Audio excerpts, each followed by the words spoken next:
Hey, how you doing there? Welcome back to Babylon Talmud. Today we're studying Daf Pedal, Daf 84 of Masechta Ksubis. Friends, Daf 84, excuse me.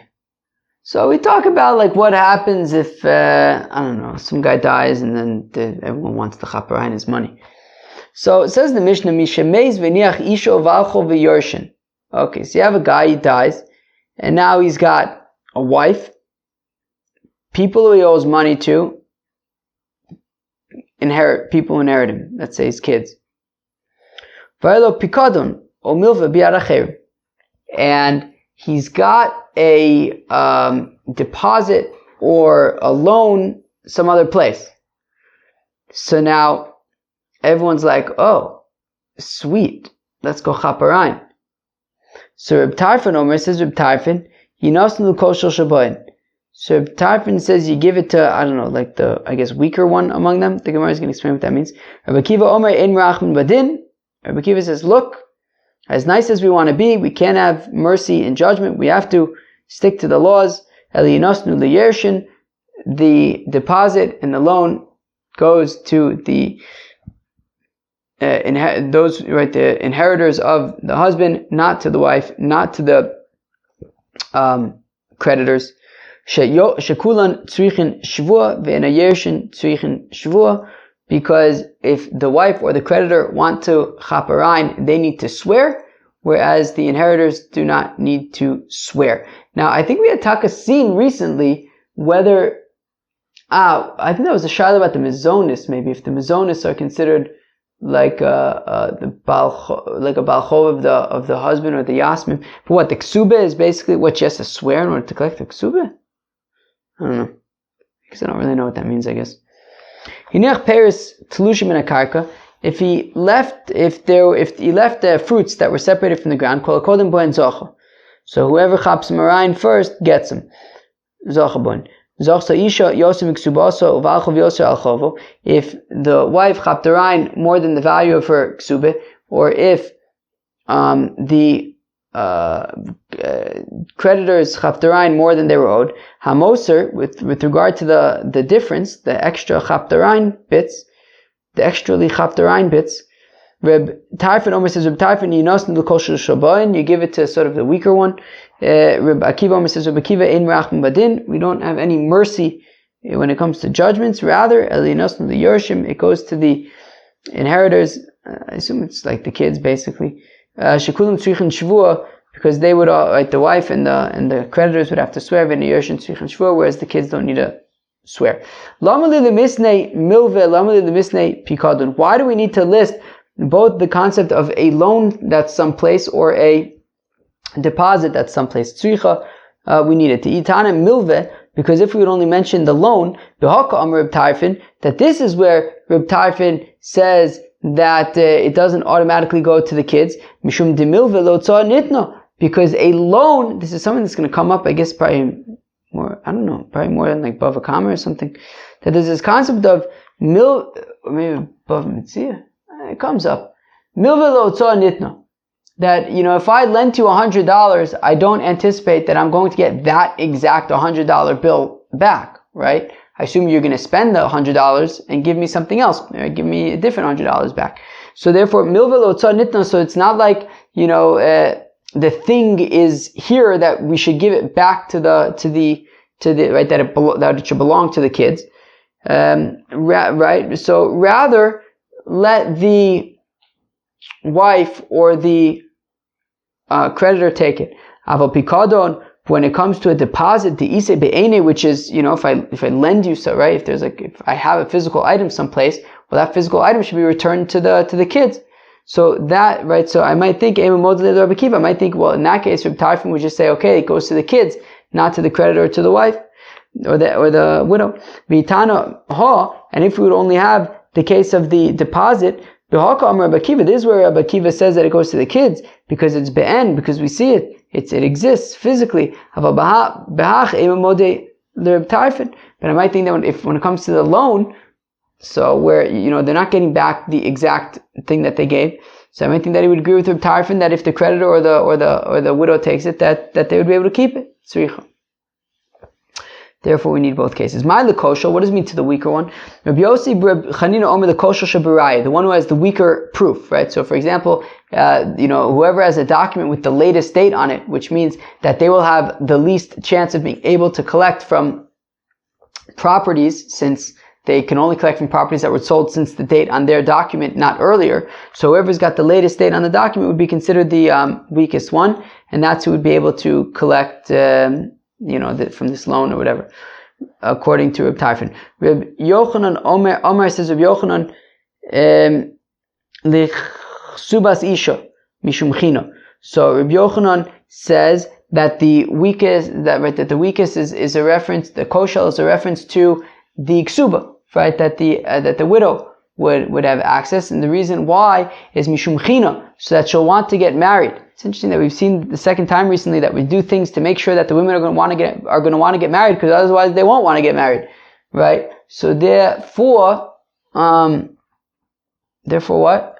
Right. So therefore, we kind of work into this that in the event that there's this loan or whatever, she'll be able to get it. So it's just like, I guess, more of incentive that she'll be able to recoup her ksuba more easily.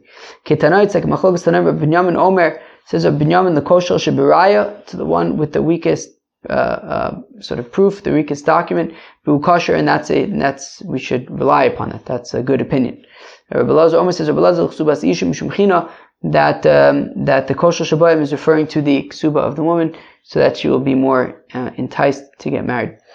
Hinech peris atzlushin, if they left fruits, if there were fruits that were separated from the ground. Reb Akiva, my area moser kulanami diyarshin haba. Right, so we saw that according to Reb Tarfon, it would go to the koshel shabayin, right? The whatever, however we define koshel shabayin, and Reb Akiva had said that it goes to the yorshin.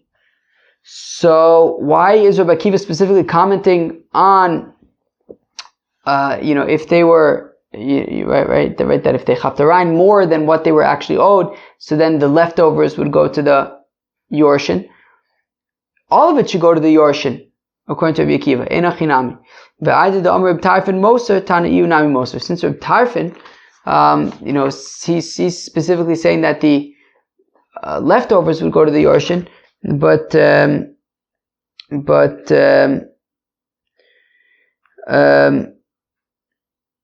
no, I'm sorry. So the leftovers would go to the koshel shabayin, but according to Rabbi Akiva, all of it would go to the yorshin. But because Rabbi Tarfon was talking about the difference, so Rabbi Akiva also commented on the difference. But really, all of it would go to the yorshin according to Rabbi Akiva. Rabbi Akiva tfisa lo mahanya klal.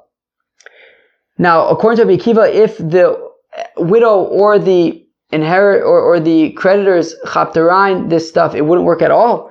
Amar Rava says Rava, Amar Rav Nachman, Mushatafas Mechaim.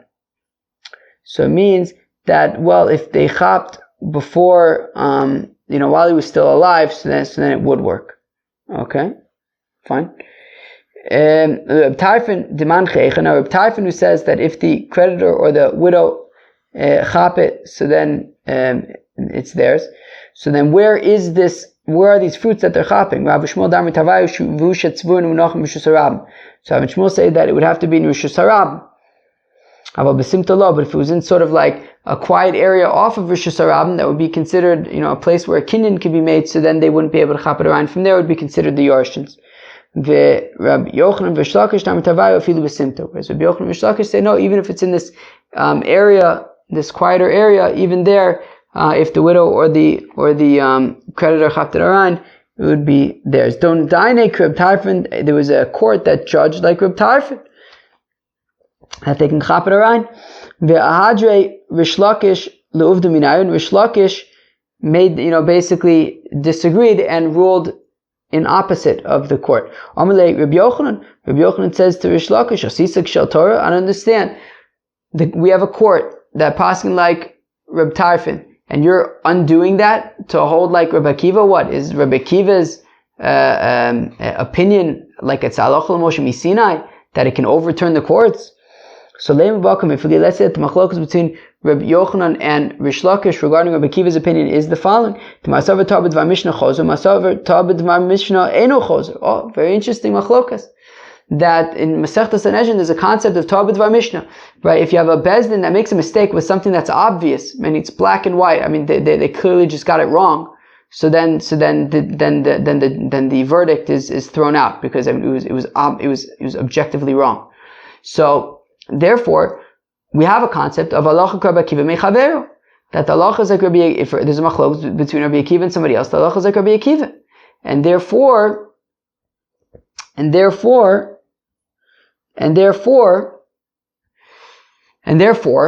halacha is objectively like Rabbi Akiva. So I say that the machlok is between Rish Lakish, who therefore ruled against the ruling of the Bezdin, who ruled like Reb Tarfon. So he holds that Torah B'Dvar Mishnah choser, that if you make a mistake when it comes to something that's objective, right? So therefore the court was objectively wrong. So we're going to throw out their verdict.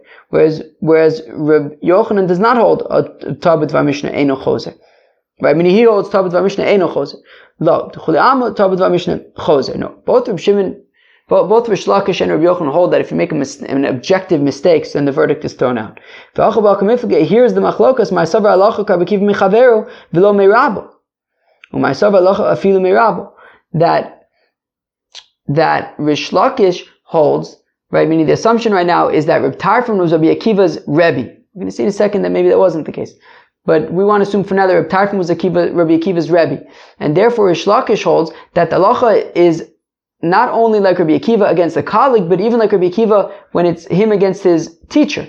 And therefore, that's why we threw out the verdict of the Bezdin, because they objectively ruled like Reb Tarfon, which is incorrect. Whereas Rabbi Yochanan says, the halacha is like Rabbi Akiva when it's against the colleague, but not against his Rebbe, and therefore the ruling of the Bezdin stands.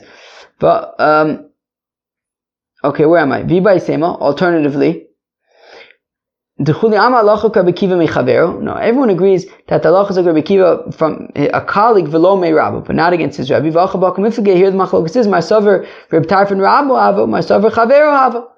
That Rabbi Yochanan holds that Reb Tarfon was his Rebbe, and therefore, we don't automatically pass like Rabbi Akiva, whereas Rish Lakish held that Reb Tarfon was Rabbi Akiva's colleague, and therefore we automatically pass like Rabbi Akiva, and that's why he threw out the verdict of the Bezdin. Okay. Alternatively, or everyone agrees that Reb Tarfon was Rabbi Akiva's colleague. That Rish Lakish says, look, halacha Rabbi Akiva mechaveru, that if you're machlokes between Rabbi Akiva and somebody else, the halacha is like Rabbi Akiva and not like the other one. Therefore, the Bezdin was objectively wrong. Whereas Rabbi Yochanan holds matin Rabbi Akiva mechaveru, that if you have machlokes between Rabbi Akiva and somebody else, we assume like Rabbi Akiva. But if you have a Bezdin that passing like Reb Tarfon, we're going to go like that. We're not going to throw it out.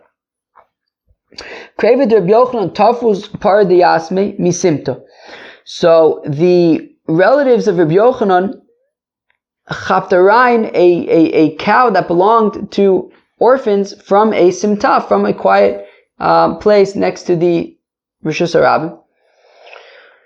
And because they were owed money. Also the comment of Rabbi Yochanan, they came for Rabbi Yochanan, Amalu Shapir Tfastua. He said, okay, Seder, so you chapped it around, right? Kind of like, we said, Rish Lakish and Rabbi Yochanan say that even in a simta, according to Reb Tarfon. Also, the comment of Reb Shimon ben Lakish, but when they came before Reb Shimon ben Lakish, Amar Lui said to them, Zilu Ahadar, you have to give it back. You have to give it back, because the halacha is like Rabbi Akiva, that you can't chap it around. Also, the comment of Rabbi Yochanan, then they came back to Rabbi Yochanan, Amar Lui says, Ma'aseh sheknegdi chaluk alei. Rabbi Yochanan says, alright, you have to do like Rish Lakish. What can I do that somebody as great as me argues on me? Which is pretty awesome. That Rabbi Yochanan considers Rish Lakish to be as great as him, since he basically taught Rish Lakish everything from nothing. How Bakra did Yasme, there was a fellow who was sort of responsible for taking care of the animals of orphans. The Tafse Torah Mine, and a creditor came and chaptarain a cow from him, an ox from him. Now the creditor argues, what do you mean? I chapped it around when the father was still alive. Uvakra Omar lachar misa tafse, and the guy in charge of the animal says, what mapitom? You chapped it around after he died, and you can't do that. They came for Rav Nachman Omerle, and Rav Nachman says to the watcher of the animals, Islach Saidi de Tavse, do you have witnesses that he proved it after the death? Omerle Lavi says, I do not. Omerle, so Rav Nachman says, well, in that case, well,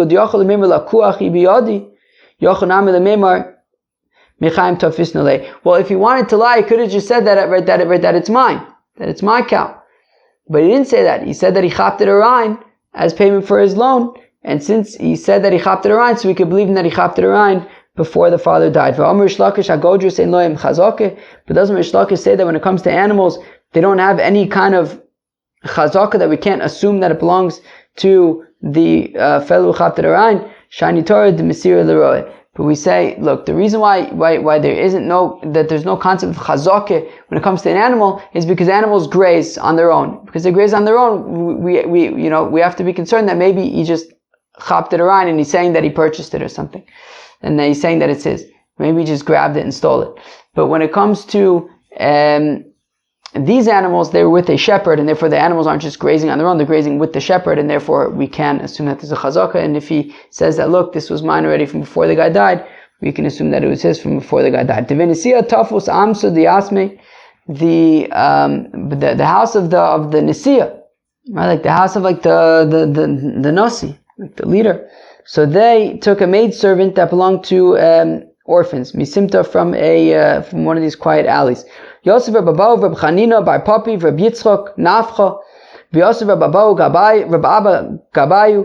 So Reb Abahu, Reb Chanina, Bar Papi, and Reb Yitzchok, Nafcha were sitting, and Reb Abba was their oichet. Amrulu, and they said, Shaper Tafsisua. And they said, okay, the house of the Nasi was able to chaper a rein. Omar Lu Reb Abba, and Reb Abba said to them, Mishum Devei Nisiya Ninu, look, because they are the house of the Nasi, Mechanfisu Lehu, you are just, trying to be nice to them since they're a powerful family. Because after all, Vadon Dayane Kireb Taifin Vahadri Rish Lakish Uvde Minayu. Because after all, of course, there was that court that ruled like Reb Tarfon, but Rish Lakish says that we don't pass in Reb Tarfon, pass in Reb Akiva, that they wouldn't be able to chap the maidservant around. Friends, that was Daf Pei Daled of Masechta Ksubis. We learned about what happens in a situation where you have a fellow who passes away, and there are creditors, and his wife wants her ksubah, and there's also orphans, and we say that in order for them to be able to claim stuff, they would have to swear that they are owed. And so what happens if there's like a loan or something like that? So we see the machlokes between Reb Tarfon and Rabbi Akiva. Reb Tarfon says that it would go to the koshel b'hem. And there were two explanations of what the koshel b'hem is. Either somebody who's got sort of a weaker shtar, that a later written shtar, or it's a reference to the widow. So Reb Tarfon says that we would award the loan or the deposit to the sort of this koshel shabuin, whereas Rabbi Akiva says that no, it goes memele to the orphans. And the same thing also if there's fruits and they chap around fruits, and so Rabbi Tarfon would say that the leftovers, if there's more than what they're owed, so the leftovers will go to the koshel shabuin. Rabbi Akiva says mapatom, it all goes to the orphans. Along the way, we also learned about this concept of Tabid var Mishnah Choser, that when Bezdin makes an objective mistake, they make a ruling that's objectively incorrect, so then the verdict is thrown out, which is very interesting. Friends, that was Daf Pei Daled Masechta Ksubis. Hope you enjoyed. Peace out.